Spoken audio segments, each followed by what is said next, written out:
Happy Star Wars Day, folks. It is a special May the 4th Movie News Monday, and today I wanted to take an opportunity to celebrate 49 years of May the 4th. That's right, 49 years ago this month, the original Star Wars released. And so I wanted to take an opportunity and go over 49 of my favorite Star Wars facts. Just some fun trivia about Star Wars: A New Hope that make me smile and I wanted to share with you all. And we're just going to go ahead and jump right into it with my first thing being that this is Star Wars. Or is it A New Hope? Or is it both? That's a good question. One of my favorite things about the confusion with Star Wars, you know, on top of the fact of like, where do you start? Which is the first one do you watch? Do you start 4, 5, 6, then go 1, 2, 3? Do you do machete order where you go 4, 5, 1, 2, 3? Now you got all the Rogue Ones and Andors and Clone Wars to consider. In either case, the first point of confusion, maybe the initial Mandela effect of Star Wars, was when it was renamed to Episode 4, A New Hope, back in, what was it, 1985, I believe it was? A New Hope renaming. 1981. In the 1981 theatrical re-release, it was renamed to A New Hope. But when it originally came out back in 1977, the film was titled just Star Wars. And it's unfortunately never been known as Star Wars ever since. Another bit of name confusion that's existed over the years is regarding Starkiller. So in the original interpretation of Star Wars, back when George Lucas was coming up with it, Luke was originally named Luke Starkiller. There's been a couple bits of homages to the Starkiller over the years. Of course, we have Starkiller Base, which was canonized in the sequel trilogy, but there was also Starkiller in the Force Unleashed video games, which of course is where we got the incredible Sam Witwer, who would go on to voice Darth Maul. But he got his start in Star Wars with Starkiller in that franchise. Now, there is allegedly some confusion regarding at what point in the process of making Star Wars was his name changed. Some say it was in the writing process that he was changed from Starkiller to Skywalker. That says Mark Hamill famously says that in his scene where he introduces himself to Princess Leia in, you know, taking off the Stormtrooper helmet when she says, "Aren't you a little bit short to be a Stormtrooper?" Allegedly, he had to reshoot it because he originally said, "I'm Luke Starkiller. I'm here to save you." So who knows? Who knows? Maybe they did change the name and he just flubbed the line. Or maybe, you know, poor Mark Hamill has had to give so many Star Wars stories over the years that they've started to blend together. One of my favorite things about Star Wars is, especially growing up in Venezuela, my first exposure to Star Wars was in Spanish. And did y'all know that R2-D2 in Spanish is not R2-D2, but his name is Arturito, also known as Little Arthur? One of my favorite facts about Star Wars is that there's just so much translation that just cannot happen. And so in Spanish, for the majority of my life growing up, R2-D2 was not a string of letters. He was Little Arthur. And yes, C-3PO in Spanish is C, as in yes, C-3PO, which is just gibberish, Tripio. One of my favorite behind-the-scenes stories regarding George Lucas, and look, George Lucas is an incredible filmmaker, and he gave us so much, and I thank him for it every day. However, you can attest maybe to your own experience. Go back and watch the prequels. Go back and even watch A New Hope. George Lucas is not necessarily the best actor's director. Let's call it that way. And famously, his most repeated bit of feedback that he would give the actors is say it faster and more intense. And it became so common that at one point, George Lucas actually lost his voice during part of the production of the set. And the legend goes that the crew gifted him with 2 whiteboards, one that said faster and one that said more intense. So even though he had lost his voice, he could still give the 2 bits of direction that he can give his actors. Which is funny, if you go back and watch the movie, you can definitely tell some of the scenes where the actors received more intense and when they got faster, and most certainly when they got both. One of my favorite things about Star Wars: A New Hope, this guy, Stormtrooper number 3, the guy who bonks his head. The ones you see it, you cannot unsee it. That's right. This is in the film. Not only is this in the movie, it is very intentionally in the movie. Throughout all the re-releases, all the re-edits, even on the day, the actor who played this Stormtrooper who banged his head, who allegedly was having a really rough time because he was fighting some stomach problems too, so he was like really hoping to be done with his takes. They had done multiple takes, some in which he hadn't hit his head, but for some reason, this is the one that made it into the movie. And after all these years, they never chose to address it, and I love it. So shouts out to this guy, the Stormtrooper who bonks his head. Also need to give a shout out here to the real Darth Vader, David Prowse. So as we've discussed on this stream and many times in the past, Darth Vader is one of the best cinematic villains in history. He is fantastic, iconic, and so much of that, yes, of course, can be attributed to James Earl Jones's fantastic vocal performance as Darth Vader. But the physicality and the looming monster that is Darth Vader on set comes from David Prowse, who was the actor who portrayed him on set. He did portray him throughout the original trilogy. However, there is some really sad behind the scenes stuff regarding David Prowse and the credit that he received. He unfortunately was not well compensated for his work. He did not see like a penny from royalties, essentially. And he even was promised the opportunity to portray Anakin Skywalker when he is eventually unmasked in Return of the Jedi, but even that was given to a different actor. So there's a great documentary that you can see that covers David Prowse's life called I Am Your Father.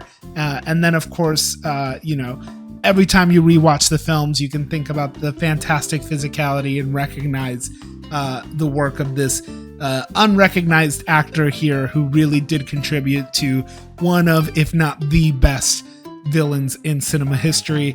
Doesn't get recognized enough for the work that he did, but happy to take a minute here and recognize him on this stream. Another thing I love so much about Star Wars: A New Hope, the original Star Wars, when it released, was such a massive hit and such a surprise hit that nobody was ready for how big it was going to be, especially not all of the licensing deals that had taken place. Now, famously, George Lucas negotiated an insane deal with 20th Century Fox with the distribution of this film, in which he was able to retain the full licensing rights of Star Wars, which means that every single penny of merchandising went right into Lucasfilm's pocket. So, including Kenner Toys had the exclusive rights for the development of toys for Star Wars. However, they were not ready in time for the movie's releases in May, and they certainly were not ready in time for the holiday season of Christmas time. So what Kenner did is, for Christmas, they sold an early bird package in which you could buy the box and basically buy your IOU Christmas gift, so that months later, when the toys had actually exited the production line, you would get your Kenner toys. Now, these go for a lot of money in the collector's market, including some first edition toys of Boba Fett that were included in some of the Kenner release early certification process. Really funny bit of merchandising trivia. You would never see that happen today. Actually, I say that. However, I feel like we just had a very recent version of this with K-pop Demon Hunters. Nobody expected that movie to be as massive as it was, and the licensing was so far behind. We've still barely have official K-pop Demon Hunters merchandise. They just had a McDonald's collaboration nearly a year after the film originally released. We still don't have official high quality dolls or toys or Legos or anything like that. It's taken a really long time, but I'll guarantee you by the time that second movie's coming out, they're gonna be everywhere. Now, another famous bit of Star Wars trivia, if you didn't know, Peter Cushing, who portrayed Grand Moff Tarkin, famously did not have a lot of wide shots, and he was not a fan of the boots that he was given in his costume. They were allegedly just a little bit too tight on him.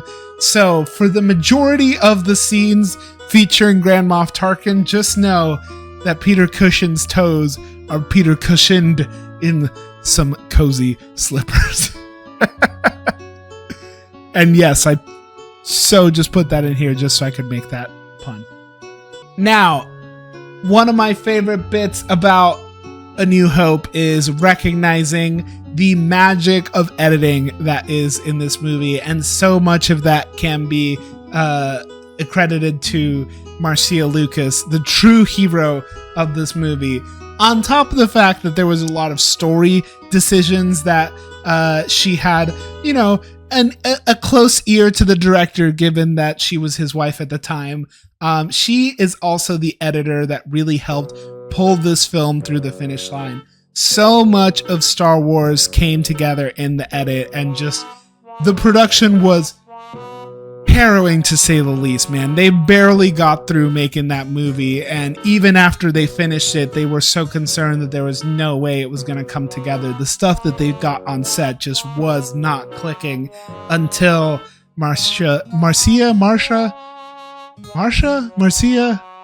until Lucas came in and really was able to overhaul the edits with some fantastic work, including what would eventually get her an Academy Award. But let's go ahead and highlight some of my favorite bits of editing from Star Wars while we're on the topic. The wipe transitions. Oh my God. If you were a Windows Movie Maker kid growing up, I know you were obsessed with the wipe transitions too. Star wipe, crossfade, screen wipe, circle wipe. All of those transitions are so fantastic, and they're so fun and so Star Wars, and they've become a key to Star Wars filmmaking. It's like a guaranteed staple in those movies. But what's funny about them is that they actually came out of necessity. There just was not enough shot of these movies. There was so much starting and stopping of this film. You got to remember, this was shot back in the day with actual film reels, and film was expensive, so you had to cut that camera immediately. Think about all the effects and everything they had to do in this movie. It was not cheap by any metric. And so the Star Wipe was a way to get just even a couple extra frames to really help out with the pacing of the movie. And another way that the movie found ways to really drag out the runtime whenever it could is with moments like this guy. Now, this Tusken Raider that you see here, who was canonically for a long time named that was his name. Look that up. You will never be able to unsee this. So if you don't want me to shatter the glass for you, look away, mute the stream. But this scene, you're seeing it loop here now in this GIF, and you're seeing very clearly that it's just looping the up and down motion. However, that is actually in the movie. One of the ways that they went to try and drag out the movie and extend the editing where they could was they took this moment where he raised his spear above his head once and they looped it. You could actually see it in reverse motion in the movie. Anything they could do to try and add just reasonable pacing into this film, they did what they could. So next time you watch this movie, watch this back and you will notice he does not actually raise the staff a couple times. It is looped footage. Another thing that they were able to do when all of the starfighter sequences, the Battle of Yavin, the famous BBY that took place, the reason that was able to be cut together and actually work was because George Lucas worked with Marcia Lucas to basically create reference reels, what you could call basically an early version of a previs, with B-29 fighter jets and dogfights.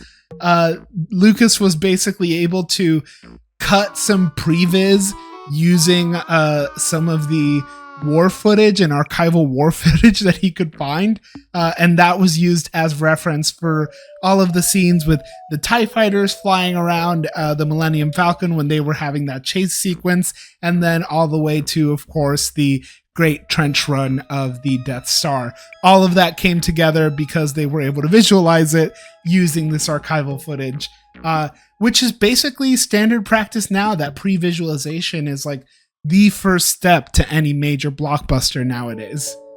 Now, this is one of my favorite bits of sort of like hidden lore, essentially. The whole reason the rebellion is able to kick off is due to hit ratios. Now, one of the things that Star Wars does a great job of is explaining away plot holes. I mean, the entirety of Rogue One is a great example of that. But there is this moment early on in the film where 3PO and R2-D2 are sent off with the Death Star plans in a escape pod. And there's a moment where they are looking at it, and from the Star Destroyer, they say, "Oh, there's no life forms detected. Should we shoot it down?" And this commander basically says, no, let it go. Let it go. You don't have to shoot it. It's probably a malfunction, whatever. And the canonical reason for that is that due to extra pressure in the Empire, there is essentially a kill ratio that commanders are held to. And for every shot fired, you need to have kills connected to it. And if you have too many shots fired with no kills, then you are not an effective officer. And in canon, the reason that this exists is to combat the stigma that stormtroopers have bad aim. So the whole reason that this guy didn't, basically kill the rebellion right here in one shot, it's because, there's no life forms on there. If I take this shot, there's no certified kills. I'm going to get a bad performance review. The downfall of government is nobody wants to lose their jobs. Now, folks, as you all know, there is the age-old question that's not really a question, but also it's supposed to be a question of who shot first. Now, the entire origin of this question debate is regarding, canonically, who is the first shooter in this shoot-off between Han Solo and Greedo. In the original cut of Star Wars, Han does shoot first. He very clearly shoots to kill Greedo prior to him being shot. Very understandable moment, sets him up as a very morally obscure character. Perhaps he's willing to toe the line. We hear that he drops his loot at the first sign of Imperial shuttles, so we go, maybe this guy's not trustworthy. Maybe Luke and Ben signed themselves up for trouble with this guy. But of course, ultimately, he's redeemed at the end when we realize that he is willing to go above and beyond for the rebellion and for his friends. All of that being said, this did not sit right with George Lucas, and with the first re-release and re-edit of A New Hope, he added in a laser firing from Greedo that fired prior to Han Solo's. And even in subsequent re-edits with like the Blu-ray re-release, they added very uncanny neck shift action by literally like taking a PNG of his head and moving it over a couple frames so it looks like he also dodges a bullet magically. But in either case, George Lucas re-edited the sequence so that Han did not shoot first because he felt it made him look too bad of a guy. Like, he can't be the guy who marries a princess if he's shooting people left and right. That being said, in the Star Wars canon book, A Different Point of View, which retells the story of A New Hope from different perspectives across the movie, it is essentially confirmed that even the people of Mos Eisley Cantina do not know who shot first. Some people claim to have seen Han take the first shot. Some people have claimed to see Greedo take the first shot.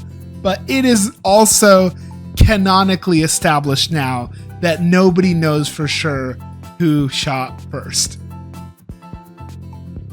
And with that, I gotta add that one of my favorite bits of the re-edit that eventually became the Blu-ray version, which is now what exists in Disney Plus, is this random McClunky line that appeared, and that first appeared on the Disney Plus version, and it was just so random. It was a moment, man. You had to be there. You had to be there when Disney Plus launched, and then everyone was like, "What? Who the fuck is McClunky? What does that even mean? Where did that come from?" So fantastic. Speaking of A Different Point of View, R5-D4 also happened to kick off the rebellion, also known as Skippy the Droid. In Legends lore, R5-D4 is a force-sensitive droid who was able to see a vision of how important Luke Skywalker and R2-D2 would be for the rebellion. And so, for the sake of bringing balance to the Force, R5-D4 sabotaged himself to not be purchased by Uncle Owen and Luke at the beginning of A New Hope. So it wasn't a bad motivator. It wasn't a malfunction. It wasn't the Jawas trying to sell broken parts. It was a true hero that believed in bringing balance to the Force. I'm telling you, man, Star Wars canonizes everything. Another bit of fun sort of story lore perspective that you don't really think about till you watch the movie and really pay attention to it. Luke's main goal at the beginning of the film is to join the Empire. Luke wants to join the Imperial Academy. That is his goal. When he tells Uncle Owen that he's trying to get out of there, and Uncle Owen goes, "No, you can't yet."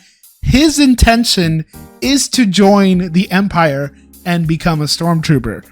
Now, that's not necessarily the worst, perspective to have as a farm boy who just wants to see more out of the world. And many rebels, including his own friend Biggs, who he reunites with at the Yavin base, were Imperial defectors. Sabine Wren from Star Wars Rebels is another Imperial defector. There's so many. Wedge Antilles, I could go on. But it is funny to think about that Luke's ambition is to join the Empire prior to becoming the face of the rebellion. Another bit of you can't unsee it once you see it. The lightsabers in A New Hope were intended to have some practical effects. Now, nowadays, we know that there is a digital VFX component to adding the lightsabers, although now in modern media, they do tend to use physical LED light tubes as references so that you can have actual light reflecting off of you, which they very clearly do not here in these stills. However, they thought that they could get a decent in-camera effect of the lightsaber glow with these rotating reflective tape tubes, and you can actually see the battery packs that power the spinning blade effect here that would have had this illuminating reflective effect on the cameras. And I say would have because ultimately it did not work, and they still had to go in and painstakingly cut the film so that they could shine the red and blue relevant lights on there. So they have these little wires poking through that ultimately did not need to be there. The opening crawl, as you know, the dyslexic's nightmare every time that Star Wars queues up. It was a controversial thing, and to this day, I make the joke because my dad, funny enough, my mother is the biggest Star Wars fan. She's the reason that I'm a Star Wars fan. My dad never got into it, and legend has it that he walked out of the theaters when he saw how much reading there was in the first one. I think that's just an old family myth. But regardless, the opening crawl, 2 bits of fun facts for you for the opening crawl. It was originally written terribly, and good friend of George Lucas, Brian De Palma, who would go on to direct Scarface, actually rewrote the opening crawl for Lucas, and that is the version that is in the film. The other bit of fun fact is prior to the first remaster, re-edit of the film that came out in 1981, the opening crawl was a sheet of black paper that they just filmed over, which is really funny to think about. Other things to think about is the fantastic Dijkstraflex system.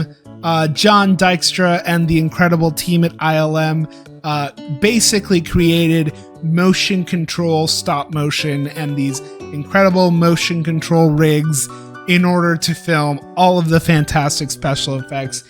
There is a wonderful documentary called Empire of Dreams, and there's also a Behind the Magic ILM docuseries that exists on Disney Plus that I highly encourage you watching.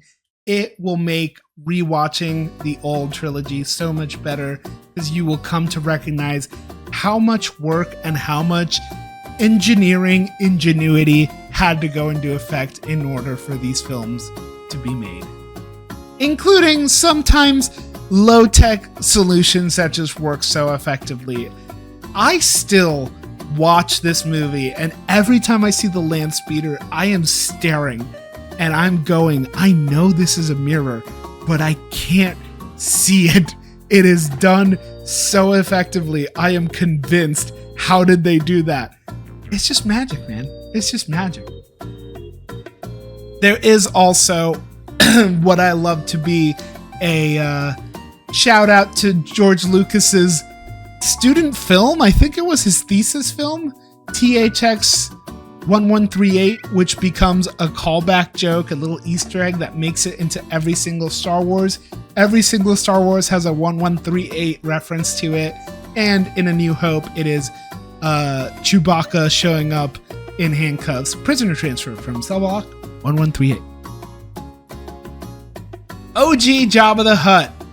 Now, if you watch the Disney Plus version or any of the extended or re-edited versions of A New Hope, you will now see this scene you see at the bottom of your screen here, which features Han Solo talking to a really awkwardly animated 1991 Jabba the Hutt. But prior to that version of Jabba making it onto screen, there was a filmed version of this scene with a real practical Jabba who was just some guy in a fur coat. Very funny thing that happens in this edit, and it is so uncanny and so bad. But there's a moment where Han walks behind Jabba, and when he's a human, that's totally fine. But when he is a giant rodent who has a big old tail, they digitally animate his body sort of jumping up, and they make the CGI Jabba act as though he stepped on his tail, and it looks so bad, and it is hilarious. Kenny Baker, a forgotten hero. Now, R2-D2, I know we've all maybe seen some version of an R2 at Disney World or Disneyland or at a con or something of the sorts, and we recognize, yeah, it's some sort of radio-controlled, remote-controlled robot. But back in the day, Kenny Baker was a physical actor who went inside of the robot. Kenny Baker stood up, I believe, 3'8", and he and Anthony Daniels famously did not get along, funny enough, were the two behind R2 and 3PO. Kenny Baker was in charge for a lot of the motion and movement of R2, including moving the head around. But I specifically like to highlight him here as the forgotten hero because lore has it that famously there would be lots of scenes in which they would break for lunch and they would forget that Kenny was inside of R2 and he could not get out on his own. He needed to be assisted to get out of the costume, and more than once he was forgotten and left behind inside of the R2 unit, which is kind of hilariously morbid. Now, some of you maybe are wondering, why is Leia randomly British in this one scene in A New Hope? When she is speaking to Grand Moff Tarkin and being interrogated about Alderaan and where the base is, she randomly speaks in a British accent at certain points. The true reason for it is that this was Princess Leia's first day on set. It was Carrie Fisher's first scenes being shot. She was apparently incredibly nervous to be filming with Peter Cushing. And so she sort of started code switching and copying his accent.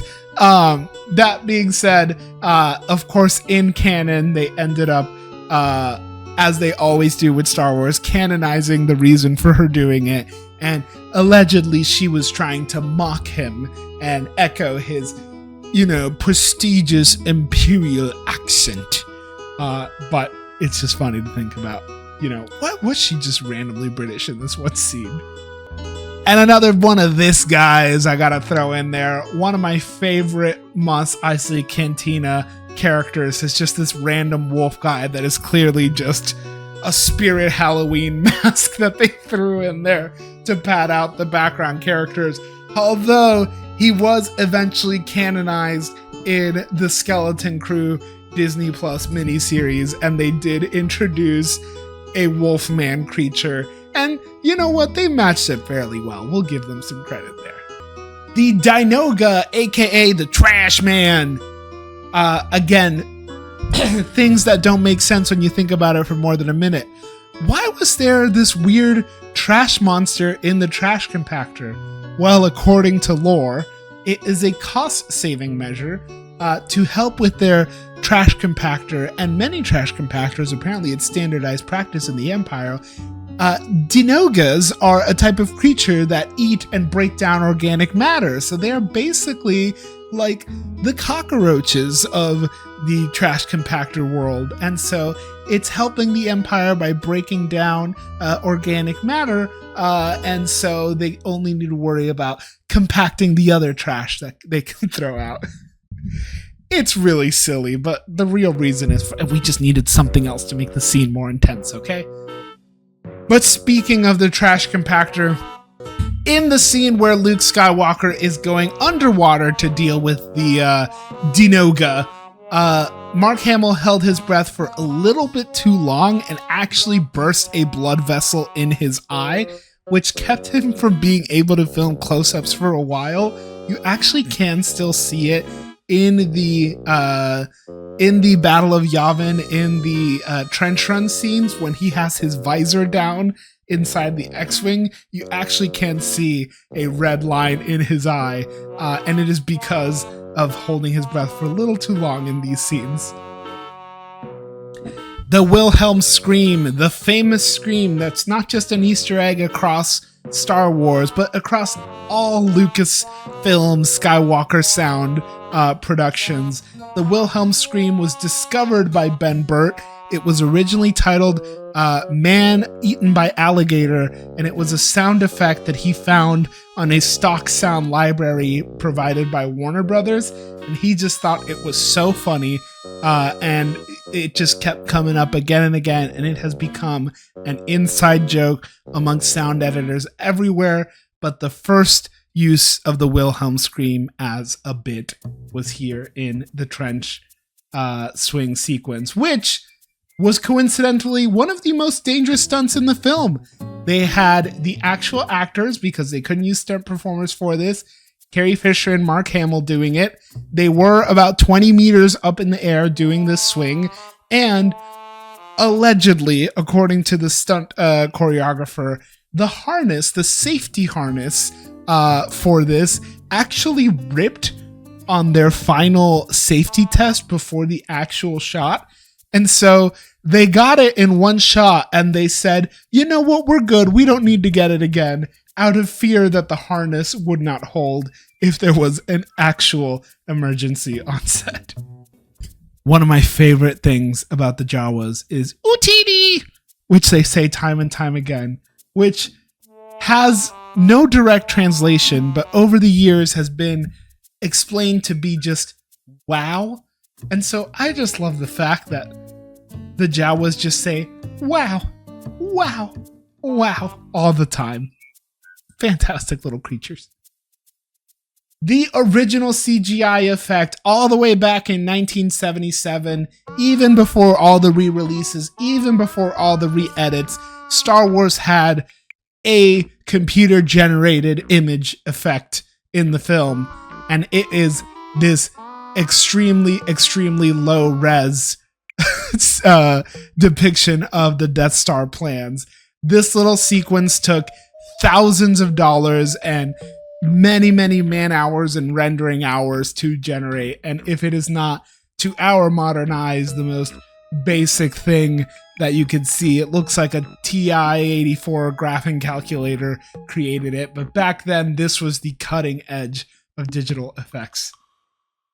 Speaking of cutting edge, we got to shout out Ben Burtt one more time for the most legendary sound effect of all time. The lightsaber sound effect. Now, this lightsaber sound effect was a combination of three things. It was an old projector that had this humming sound that Ben Burtt was obsessed with. It was the feedback created, the magnetic feedback of holding a microphone close to an old RAID tube television. And then finally, it was projecting those two sounds combined and then literally holding a shotgun microphone and swinging it around and creating the Doppler effect of getting it close to the speaker. That is the legendary lightsaber sound. So back in the day, in order to get the swinging sounds, Ben would be in the studio swinging a microphone at a speaker. Now, Star Wars knew what their audience was. George Lucas has said time and time again that Star Wars is for kids, as much as we grown-ups love it too. But PG was actually a requested rating by the filmmakers. The film was originally rated G, but out of fear of being perceived as a child-friendly romp, they actually requested a PG rating from the AMPA in order to hopefully get older kids more interested in going to Star Wars. And folks, I would say that probably worked out in their favor. Memorial Day weekend was also key. This was unusual. This early into May was not expected for your big blockbuster summer movie because kids were still in school. But George Lucas insisted that Memorial Day weekend was ideal for the release of the film, specifically because he knew that the word of mouth of this movie would be a benefit. And so, though the studios had concern of, well, you don't want kids to, you don't want kids to have to miss this because they go back to school. But his feedback was, no, you want kids to go back to school because they're going to talk about how much they love this movie and all their friends are going to go the next weekend. Now, if you ever wanted to live in Star Wars but can't afford a trip to Disneyland, I understand, it's expensive these days. You can actually take a trip to Tatooine because part of the set is still in Tunisia. It was just too hard to get the set out of there, and frankly, it's not hurting anyone hanging out in the desert. So parts of Tatooine are still left behind, kind of like the Shire, where it was left in New Zealand. Of course, Tunisia has owned this, and there's actually tourism experiences to go tour parts of Tatooine. But it's funny to think about the fact that, you know, there was probably a couple years in there where someone could have stumbled there and been like, what the hell is all of this? Now, Harrison Ford almost wasn't Han, which is really funny to think about because George Lucas did collaborate with Harrison Ford on American Graffiti, and he was really keen on not wanting to collaborate with him again. He didn't want to feel like he was just working with the same actors, but when he tested for Han Solo, he just couldn't stop thinking about him and ultimately gave him the role. And this to me is an especially fun fact to think about, considering the fact that he would then go on and work with Harrison Ford again in the Indiana Jones franchise. So he very quickly shifted from, no, I don't want to just keep working with him, to, okay, he's my guy. And speaking of Indiana Jones and, you know, Steven Spielberg, another collaborator of Lucas, he actually had a bet with George Lucas, and George Lucas and Steven Spielberg had a bet regarding their two science fiction films that were premiering that year. Star Wars also came out the same year as Close Encounters of the Third Kind, and George Lucas was so sure that Steven Spielberg's movie would be better, where Steven thought the opposite, that they agreed to a 2.5% bet where they each shared 2.5% royalties of their respective films. And ultimately, Steven Spielberg really came out on top with that one, because he still to this day receives a 2.5% royalty on A New Hope. In another instance of, recanonizing and recontextualizing a silly moment that happened on screen, less than 12, or is it 14 parsecs, was a line that Han Solo says regarding how fast the Millennium Falcon is. But a parsec is a unit of measurement, not a unit of time. Obi-Wan kind of gives him a weird look, which maybe could be attributed to him going, this guy's just kind of spouting bullshit at me. However, in the years since, and then of course, finally confirmed with Solo, A Star Wars Story, we learned that a parsec is still a unit of measurement in distance here. The Millennium Falcon is so fast that it was able to take the Kessel Run in a shorter distance because it was able to withstand the hard conditions. Chewbacca is British. Now, we all know Chewbacca to be a... However, on set, that was not the sounds that was being made. Peter Mayhew, the London-born actor who played Chewbacca, actually spoke English on set. So if you were physically there on production of Star Wars, you not only heard the lines that Chewbacca was saying, you heard them in plain British, the Queen, I guess the King's English. It is funny to think about too. That applies to a few other characters. Greedo in A New Hope spoke English on set, as well as R2-D2, who at some points was actually even going to speak in plain English for the actual final edit of the film. Thankfully, they went with the beep boop beep boops. One of my favorite details about Star Wars A New Hope is the lost art of matte paintings. There's just so many beautiful set extensions that are frankly invisible. You would never know unless someone pointed them out. Just like these right here, I'm sure you didn't know these were matte paintings. So many wonderful set extensions done by hand, painted on these acrylic and glass sheets that they filmed through. So incredible, such a lost art form, and it's just one of my favorite bits of behind the scenes artistry that really takes this movie to the next level. The famous Twin Sunsets film shot almost had a completely different sound, and it ultimately was a little bit too somber in its original take. You actually can find the alternate binary sunset song that John Williams scored for this scene, and let me just tell you, it ain't it. It's not right. The song that plays here is so iconic. Every time I see it, I think about the Family Guy bit where Chris as Luke goes, "Ladies and gentlemen, it's the incredible music of John Williams," and it just cuts back to the orchestra. Such a wonderful shot. Luke's T-16 jet is actually present in the film. You can see it in the garage here. And of course, he has the model of it that he likes to play with too, which we later found out was given to him by Ben Kenobi. The reason that Luke is able to fly an X-Wing is because canonically in Star Wars, the company that makes the T-16 jet, which is a crop duster, also manufactures the X-Wing, and so they have similar controls. So no, it's not just that Luke is such a good pilot he can hop into any ship and immediately recognize what it is. There is, as always, a canon explanation as to why.